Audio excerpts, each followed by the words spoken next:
You're the journalist, aren't you? I gave him your letter the other day. The professor's probably read it. He received another letter this morning. I put it in his mailbox. It was a letter from the museum. Letters from the museum. They always mean trouble. Hey, maybe you could take it to him. He has trouble moving around, you know. He's an old man. You know what I mean. You want my advice? He should see a doctor. Well, that's what I think anyway. Oh, and have a care. It looks like something fell from your bag over there. Well, then have a nice day.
My friend, this old fool is overjoyed that your editor has finally decided to send you to interview me in person. As pleasant as it has been, our recent correspondence will not allow me to discuss certain subjects as freely as I would like. The subject of your special issue, the Amerzone. You must be aware that it hits very close to home for me. That mysterious land is both the source of my greatest joys and my deepest disgrace. As my old friends at the museum probably told you. But no matter what they say, I know what really happened over there in the 30s, when my companions and I ventured into the unknown wilds.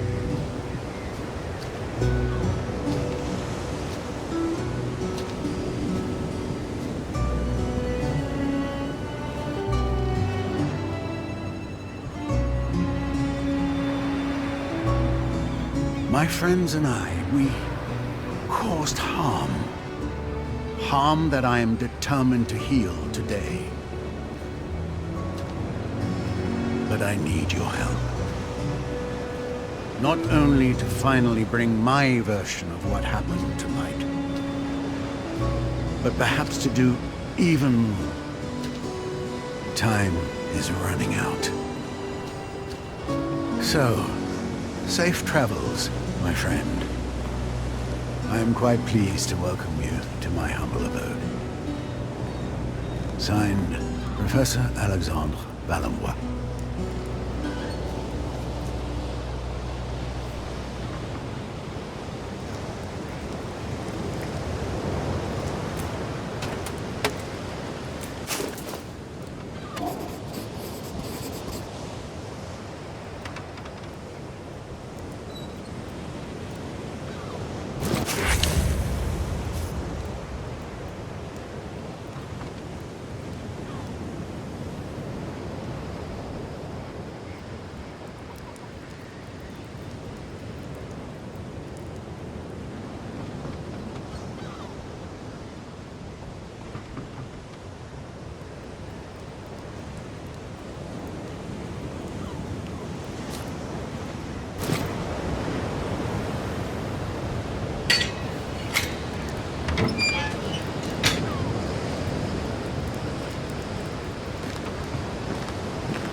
You are the journalist, aren't you? Come. Come.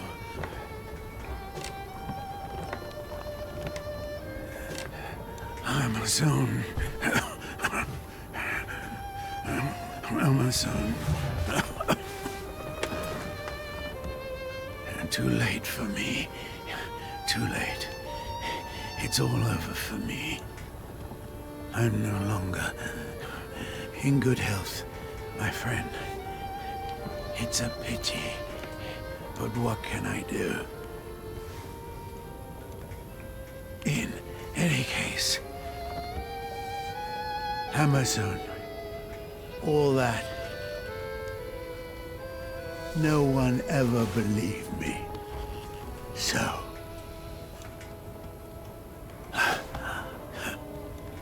after all those years, the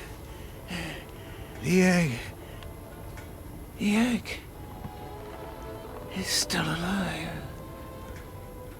Alive, yes. I had planned to take it back over there to Amerzone.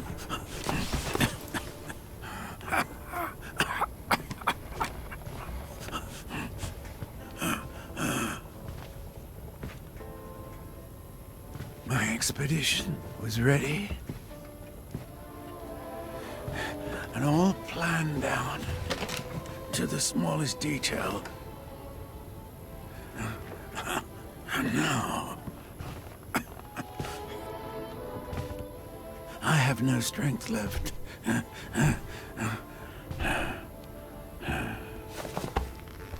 You must go for me. You must go. Take the egg back. Take the egg of the white birds back to Amerzone. I beg you, please. You will find everything you need right here in the lighthouse.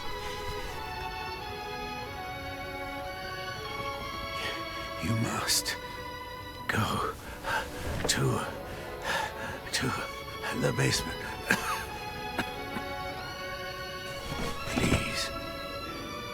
You must help.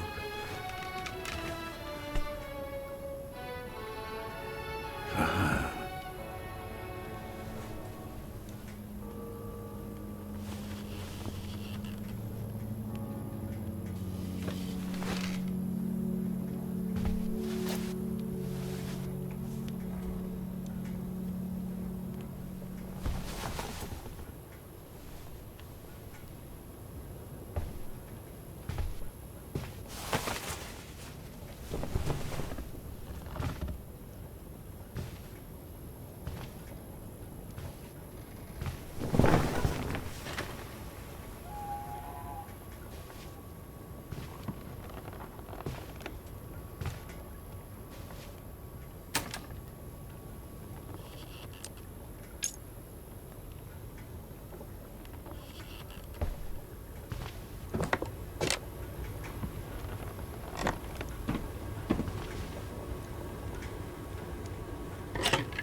Long River Emergency Services.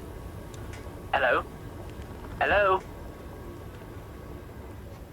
Yes, it's a call from Professor Valenbois' lighthouse. Professor Valenbois? Professor Valenbois?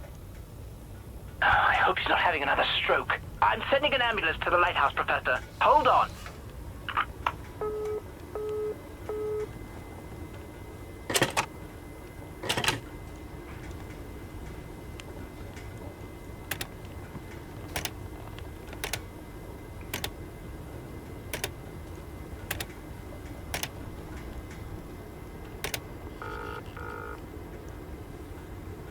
Marston and Larman Associates, Marston speaking.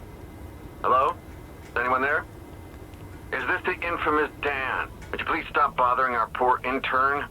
Miss Walker is a serious young woman. Are you there? Enough of your stupid shenanigans.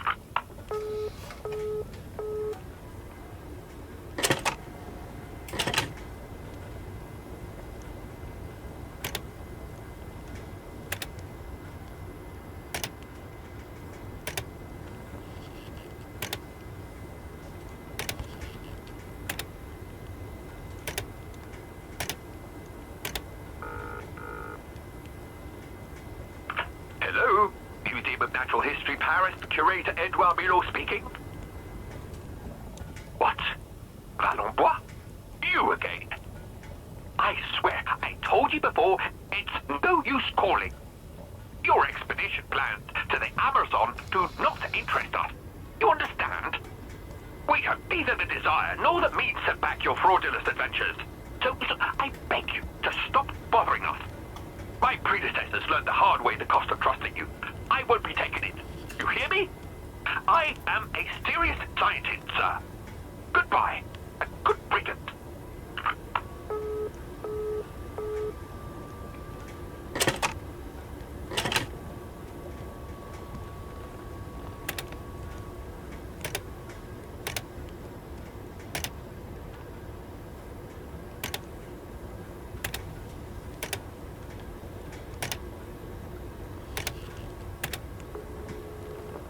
Hello, you've reached the rights-of-way services of the Vagan Mountains National Park Authority.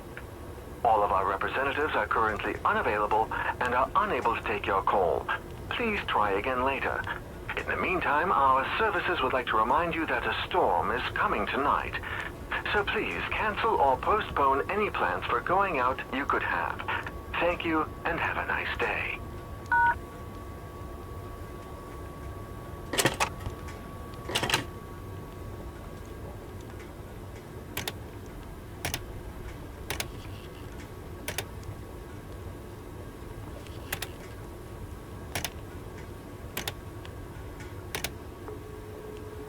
Bonjour, you've reached the Hotel 𝙀𝙾. Unfortunately, we are currently unavailable. You can also contact us by going to our website or emailing us. If you'd like us to call you back, please leave your name and number after the tone.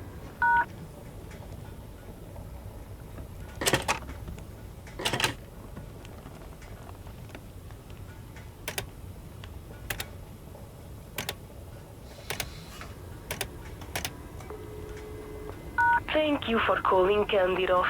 Our offices are closed for the winter season, but we'll be delighted to deal with your order at the store.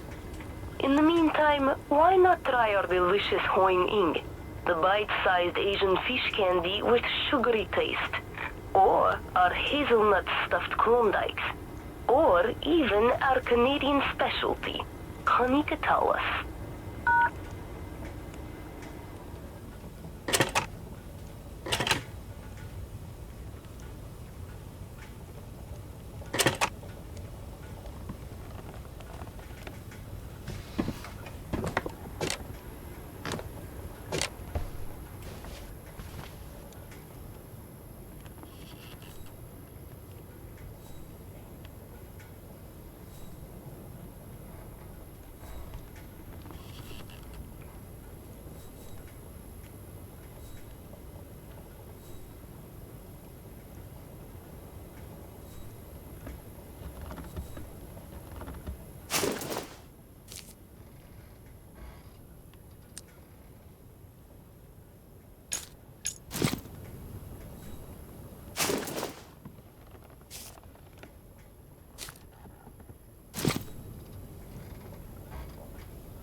My dear friend, I am an old man in the twilight of his years. I know now that I will never have the strength to set off again to the Amerzone. My only remaining hope resides in convincing you to go in my stead, to make amends for the wrong I have done to that country over 50 years ago. It was in 1929, at the university where I was finishing my studies in natural sciences, that I first heard of the Amerzone. I befriended a young law student from that country. His name was Antonio Alvarez, and he was later to become the despotic leader that we now know today. He suggested going with me as my guide and interpreter until we got to the last steps of civilization in his country. A second companion was to join me, the Reverend Father David Makowski, who was burning with desire to perform mission work among the inhabitants of those regions forgotten by the Creator. We set off, therefore, one morning in June 1932 on board the Hydrofloat, a revolutionary invention of mine. Unfortunately, this first prototype had several imperfections. The mechanics of the craft failed us on the way near Shipwreck Island. A large number of sperm whales had settled there. I feared that we might have hit one of them. It was only by a miracle that we set foot on the shores of the Amerzone. But already, my friend, I realize that I am only at the beginning of this tragic story. If you want to find out about what follows, it will be waiting for you in the basement. Your next destination, should you decide to replace me for this new journey.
Amerzone is a powerful country, and the people of Amerzone are its symbol.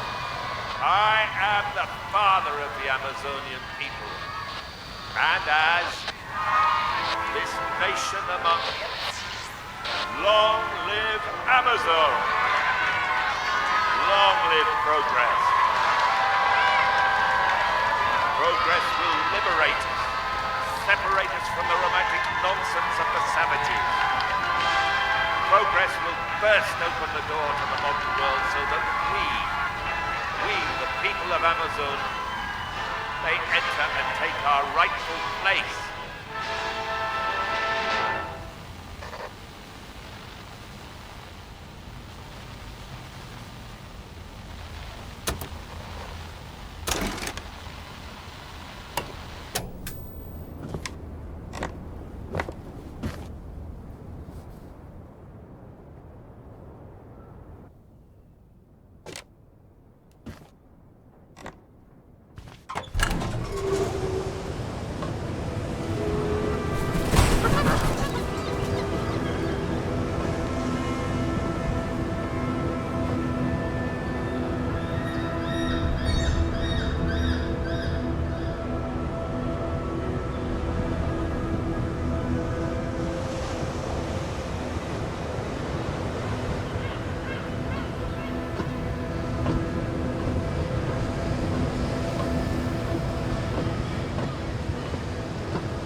My dear friend, it's nice to see you again through these few pages.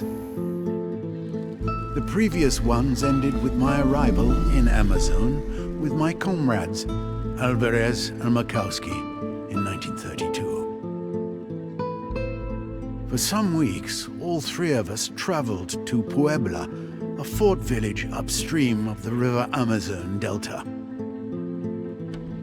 It was there, in the mouth of an old drunken and erudite Indian, that I first heard of the great white birds.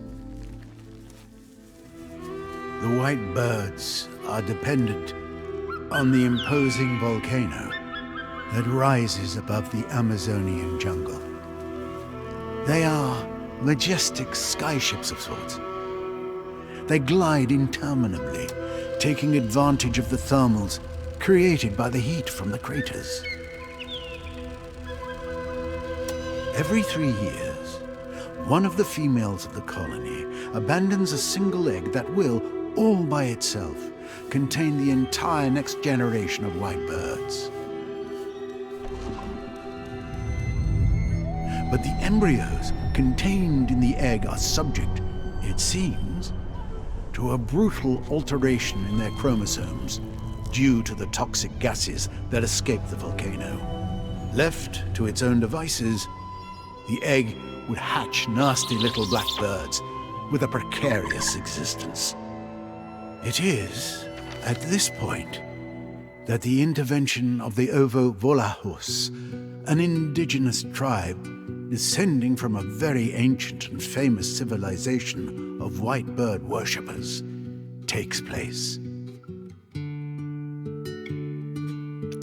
Ignoring the warnings of my companions, I set off towards the unknown, with the old Indian as my guide. After a month of traveling, I reached the Amazon Falls. Then, out of the blue, my guide had left me. I was starving and had no more strength, totally weakened by a vicious tropical disease.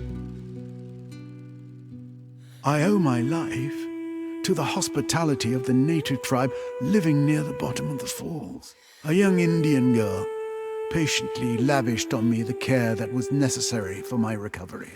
To tell the truth, we never left each other after that. Her name was Yekomani. I loved her, and she loved me. And the months that followed were the most beautiful of my long life. But here we are, already approaching the sinister conclusion of this tale, my friend.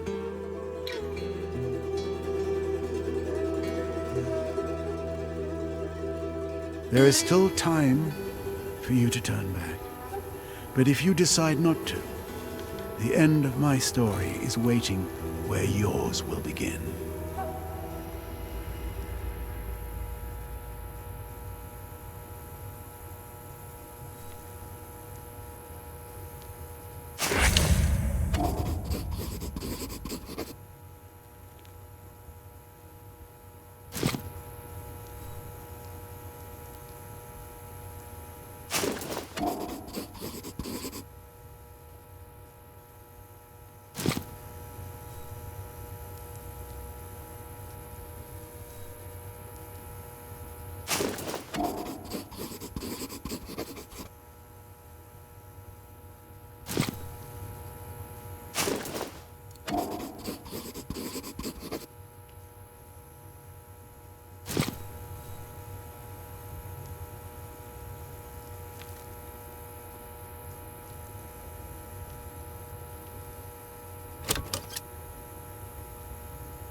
people.